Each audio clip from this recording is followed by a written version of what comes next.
성도 여러분, 어제 하루도 평안하게 보내셨습니까? 9월도 이제 거의 끝나갑니다. 9월 29일 월요일에 새벽 묵상을 시작하도록 하겠습니다. 우리 어제 우리 마을별 찬양제 굉장히 즐겁게 잘 마무리가 되었는데요. 우리 집사님께서 고생해 주셔서 우리 온라인에 지금 굉장히 유튜브에 많은 쇼츠가 올라가 있습니다. 여러분들께서도 한번 우리 교회 계정을 한번 찾아보시면서 이런 찬양들을 올려드렸구나 한번 이렇게 확인해 보시고 좋아요도 한 번씩 이렇게 눌러주시면 좋지 않을까 이런 생각을 해봅니다. 오늘 우리는 아모스서를 끝내고요.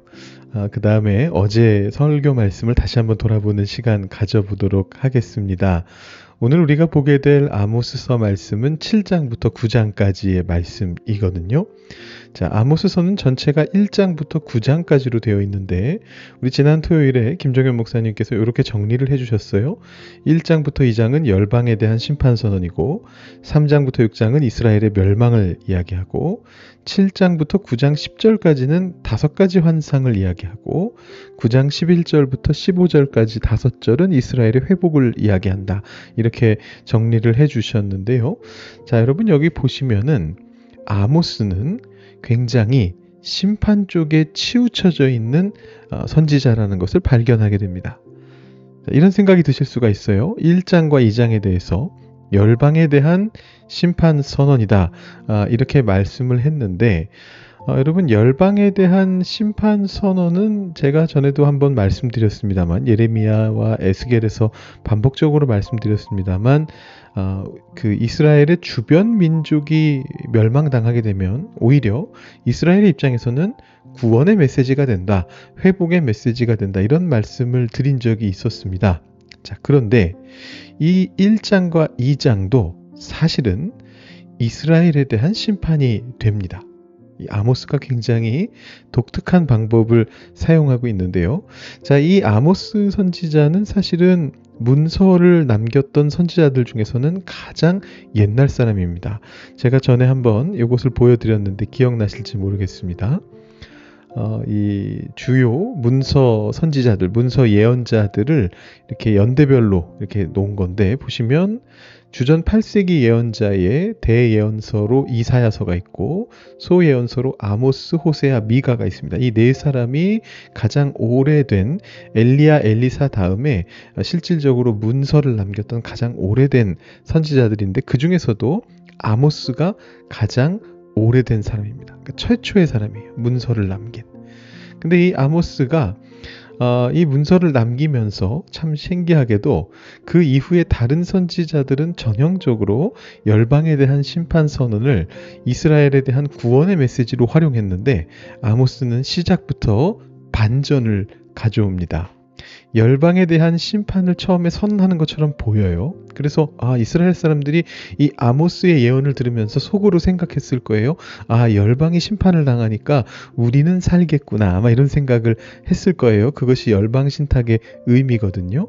실제로 여러분 아모스서 1장과 2장을 읽어보시면 제가 전에 한번 보여드렸던 그림인데 한번 보시면은요. 이게 당시에 북이스라엘과 남유다의 지도거든요. 그리고 주변에 보시면 주변 민족들이 있습니다. 제가 수요신앙 강좌에서 한번 보여드린 지도입니다. 자, 보시면 아모스서 1장부터 시작해서 처음에 다메섹이라는 곳에 멸망이 선포됩니다. 이 다메섹은 아람이죠. 그 다음에 가사와 아스돗이라고 하는 곳에 대해서 심판 선언이 나오는데 그곳은 블레셋에 있는 도시들입니다. 그리고 나서 두로가 나옵니다. 두로는 페니키아 지역에 있는 도시예요. 자, 그 다음에 에돔에 대한 심판 선언이 나오고요. 암몬에 대한 심판 선언이 나오고 모압에 대한 심판 선언이 나옵니다. 그러니까 지금 여기에 있는 모든 민족들이 주변의 모든 민족들이 심판 선언을 받았습니다. 자, 그러면 이 소리를 듣고 있는 북이스라엘 사람들 입장에서는 우리가 이제 살겠구나 이런 생각이 들겠죠. 자, 그 다음에 남유다가 심판 선언을 받거든요. 여기까지도 괜찮아요. 물론 북이스라엘과 남유다가 어떤 형제 관계라는 그런 인식은 있었겠습니다만 많은 경우에 경쟁 관계였기 때문에 이 남유다가 멸망한다 하더라도 북이스라엘 입장에서는 나쁠 게 없어요. 우리는 어쨌든 살겠구나. 이러면서 좋아하고 있었을 텐데 맨 마지막에 아모스가 북이스라엘의 죄를 이야기합니다. 그러면서 3장으로 넘어가면서 이스라엘의 죄 때문에 이스라엘이 멸망할 것을 더욱더 상세하게 자세하게 설명하기 시작하는 거예요. 그래서 사실은 이 열방 신탁을 아모스는 반전을 가지고 활용했습니다. 그래서 거꾸로 이 열방 심판이 이스라엘의 회복에 대한 선언이 아니고 이스라엘은 그 열방보다 더 나쁜 죄를 저질렀고 그들은 반드시 망하게 될 것이다라는 그런 선포로 기능하게 했던 것이죠. 그리고 나서 이스라엘의 멸망을 이야기하고요. 오늘 말씀인 7장부터 9장도 5가지 환상이라고 되어 있는데 이 5가지 환상이 전부 다 북이스라엘 왕국이 멸망할 것을 이야기하는 그런 환상입니다. 자, 여러분 7장을 보시면요. 그 메뚜기 환상이 첫 번째 나오게 되고요. 지금 보시면 여기 앞에 제목에 7장 첫째 메뚜기 재앙도 있고 8장에서 갑자기 넷째가 나오는데 그 이유는 맨 앞에 것만 적어놔서 그래요. 사실은 3가지 환상이 나와요. 메뚜기 환상, 불 환상, 다림줄 환상 3가지 환상이 나옵니다. 7장에서. 그런데 이 환상에서 아모스가 처음에 2 재앙, 메뚜기 재앙하고 불 재앙에 대해서는 하나님께 이렇게 말씀드립니다. 주 여호와여 청하건대 사하소서 용서하여 주옵소서. 야곱이 미약하오니 어떻게 서리이까. 이 이스라엘이 비록 부족하지만 연약하지만 그렇게 연약하니까 하나님 그렇게 하시면 안 됩니다. 이렇게 중보 기도를 하거든요. 그런데 3번째 재앙인 다림줄 재앙부터는 더 이상 그런 중보 기도를 못해요. 하나님이 아주 강하게 말씀하십니다. 다시는 용서하지 않을 것이다. 그들이 죄를 범하였다. 이렇게 이야기를 하십니다. 그리고 나서 여러분 제가 한번 여러분들께 설교해드렸던 아모스서 말씀이 나오는데요. 아마샤라고 하는 사람하고 맞서 싸웠던 상황이죠. 아마샤가 이런 환상에 대한 말씀을 듣고서 열이 받아가지고 이 아모스를 자기 고향으로 쫓아내려고 하는데 아모스는 거들떠보지도 않습니다. 그러면서 하나님이 나에게 예언하라 하셨기 때문에 너는 들어야만 된다. 이렇게 말을 하는 장면이 이제 7장 끝부분에 나오게 됩니다. 자, 그리고 나서 8장으로 넘어가면 다시금 환상으로 넘어가는데 먼저는 여름과일 한 광주리의 환상을 이야기합니다. 여기에서 이제 가난한 자를 삼키고 땅에 힘없는 자를 망하게 하는 자들에 대한 심판 선언이 나오게 되고요. 마지막으로 5번째 9장에 보시면 범죄한 나라를 멸할 것이다. 그래서 하나님의 눈이 이 범죄한 나라를 보고 있고 지면에서 멸하리라. 그러나 야곱의 집을 온전히 멸하지는 않을 것이다라는 약간의 회복의 말씀이 살짝 들어가는 것 같습니다만 다시 10절에 가보시면 모든 죄인은 칼에 죽으리라 말씀하면서 하나님께서 굉장히 강력하게 이스라엘을 멸망시키겠노라 선언하는 내용이 전체 아모스서 1장부터 9장 10절까지 꽉 차 있습니다. 그리고 나서 갑자기 11절에서 이스라엘의 회복을 이야기합니다. 미래에 그날에 내가 다윗의 무너진 장막을 일으킬 것이다. 이렇게 이야기를 하시는데요. 그래서 학자들이 이런 생각들을 합니다. 이 9장 11절에서 15절이 너무 아모스서의 다른 맥락하고 너무 안 맞는데 이건 어쩌면 좀 더 후대에 이스라엘이 실제로 멸망한 다음에 아모스의 제자들이 추가해 놓은 내용이 아닐까 이런 생각을 한 학자들도 있고요. 또 다른 학자들은 예언자들이 기본적으로 심판과 회복을 모두 다 선포했던 사람들이기 때문에 8절에도 보시면 온전히 다 멸하지는 않겠다 이런 말씀이 잠깐이지만 나오잖아요. 그래서 아모스가 대체로 심판 선언에 더 주력했던 사람이긴 하지만 그러나 끝에 짧게라도 5절밖에 안 되는 짧은 부분이지만 이스라엘의 회복을 얘기한 것이다. 이렇게 본 학자들도 있습니다. 어느 쪽으로 보든지 간에 아모스서의 전체적인 내용은 심판 선언을 생각하고 있다는 것을 여러분들이 보실 필요가 있을 것 같습니다. 여러분 이런 가이드를 한번 보시면서 아모스 7장부터 9장까지 읽어보시면 좋을 것 같고요. 자, 오늘 이 시간에는 오늘 월요일이기 때문에 주일 말씀 다시 한번 돌아보는 시간을 가져보도록 하겠습니다.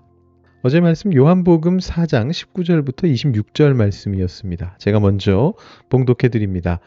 여자가 이르되 주여 내가 보니 선지자로소이다. 우리 조상들은 이 산에서 예배하였는데 당신들의 말은 예배할 곳이 예루살렘에 있다 하더이다. 예수께서 이르시되 여자여 내 말을 믿으라. 이 산에서도 말고 예루살렘에서도 말고 너희가 아버지께 예배할 때가 이르리라. 너희는 알지 못하는 것을 예배하고 우리는 아는 것을 예배하노니 이는 구원이 유대인에게서 남이라. 아버지께 참되게 예배하는 자들은 영과 진리로 예배할 때가 오나니 곧 이때라. 아버지께서는 자기에게 이렇게 예배하는 자들을 찾으시느니라. 하나님은 영이시니 예배하는 자가 영과 진리로 예배할지니라.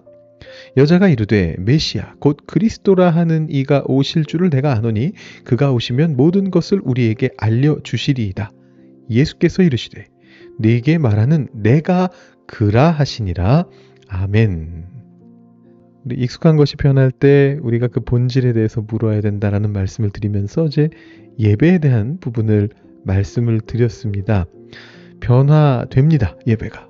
그런데 그것을 통해서 오히려 예배의 본질을 되돌아볼 필요가 있다라는 말씀을 드리면서 제가 사마리아 여인의 이야기를 좀 들려드렸습니다. 자, 이 사마리아 여인은 목마름이라고 하는, 그리고 남편 아닌 남편과 같이 살고 있다라고 하는 어떤 육적인 현실에 놓여 있습니다. 삶 속에 있죠. 갈증을 가지고 살아갑니다. 그런데 예수님께서는 그녀의 이 육적인 현실에다가 영적인 이해를 덧입혀 주세요. 그래서 이 예수님과 대화하면서 사마리아 여인은 어떤 생각을 하게 되느냐 하면 영원한 생수, 예배의 회복이라고 하는 영적 목표가 있다는 것을 발견하게 되고, 그런데 그 영적인 목표가 삶에서 유리되어 있지 않다는 것을 발견하게 됩니다. 그 영적 목표를 위해서 땅을 떠나서 삶을 떠나서 어디 기도원에 처박혀야 되는 게 아니다라는 것을 발견하게 됩니다. 삶 속에서 그 하나님의 세계를 계속해서 추구해야 됨을 발견하게 되는 것이죠. 그때 바로 예수님께서 예배의 본질을 설명해 주십니다. 사마리아 여인이 온전히 봤다라고 말씀해 주시는 겁니다. 하나님은 영이시니 예배하는 자가 영과 진리로 예배할지니라. 영은 성령이고 진리는 예수님의 성육신을 말하는 것이죠. 우리는 예배를 통해서 성령을 보게 됩니다. 그래서 그 성령을 통해 영이신 하나님을 만나게 돼요. 그리고 진리이신 예수 그리스도의 성육신이 우리 삶 속에서도 똑같이 그 성육신이 일어나면서 이루어지게 될 것을 발견하게 됩니다. 그것이 예배의 본질입니다. 영과 진리로 우리의 영적인 부분과 육적인 부분이 모두 다 하나님의 세계 안으로 들어가게 되는 것이 바로 예배의 본질인 것이죠. 우리 교회 예배에 약간의 변화가 있습니다. 일부 예배는 조금 더 전통적으로 장로교 전통에 더 맞도록, 그리고 초대교회 전통에 더 가깝도록 그렇게 만들고요. 3부 예배의 경우에는 보다 현대적인 컨템포러리 예배 형식에 가깝게, 그래서 조금 더 여러 가지 형식들을 간소화시키면서 말씀과 찬양과 이 핵심에 조금 더 중심을 두도록 그렇게 변화를 시킵니다. 근데 이 모든 변화의 목적은요, 결국에는 영과 진리로 예배드리며 그리스도 메시아를 만나서 삶의 변화를 받는 예배의 본질을 붙잡기 위함입니다. 우리 예배의 변화에 대해서 다시 한번 묵상해 보시면서요, 그 예배 속에서 본질을 붙잡고 내가 그다 라고 대답해 주시는 그 예수님을, 내가 너의 메시아다 라고 말씀하시는 그 예수님을 예배 속에서 만나실 수 있게 되기를 바랍니다. 어제 예배에서 만나셨기를 바라고요.